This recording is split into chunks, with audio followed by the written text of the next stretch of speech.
Sari details చూసేద్దాం. Colour combinations చూసాం కదా, ప్యూర్ కంచి పట్టులో కలర్ కాంబినేషన్స్ అయితే చూడండి. మనం బ్లూ విత్ పర్పుల్ చూద్దాం ఎలా ఉంటుందో. శారీ ఓపెన్ చేస్తే చాలా చాలా బాగుంది చూడండి.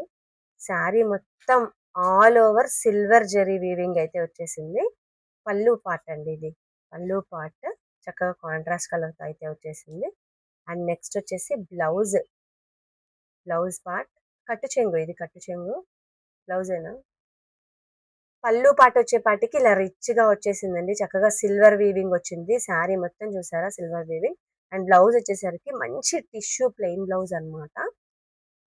శారీ మొత్తం ఆల్రెడీ ఫుల్ రిచ్ గా ఉంది కాబట్టి మనకి చక్కగా ప్లెయిన్ రిచ్ బ్లౌజ్ ఇచ్చేసారు. టిష్యూ బ్లౌజ్ అయితే ఇచ్చారు. అండ్ నెక్స్ట్ శారీ చూస్తే మొత్తంగా ఇలా ఉందన్నమాట. ఓవరాల్ గా శారీ కాంబినేషన్ వీవింగ్ చూడండి. ఇది మొత్తం సెల్ఫ్ వీవింగ్ అండి. శారీ మొత్తం సెల్ఫ్ వీవింగ్ ఉంది. కలర్ కాంబినేషన్స్ కూడా చాలా చాలా బాగున్నాయి. కాంట్రాస్ట్ కలర్ వచ్చేసింది అన్నమాట.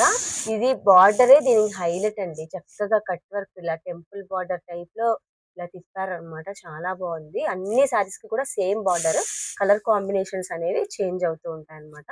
శారీ కట్టుకుంటే కూడా చాలా లైట్ వెయిట్ అండ్ చాలా ఈజీ టు డ్రేప్ లాగా ఉందండి. శారీ కట్టుకుంటే చూడండి ఎంత లుక్ ఉందో. మంచి ఇంగ్లీష్ కలర్ కాంబినేషన్ అన్నమాట. కట్టుకుంటే ఈజీగా మోల్డ్ అవుతూ మంచి కలర్ ఆప్షన్స్ ఉన్నాయి.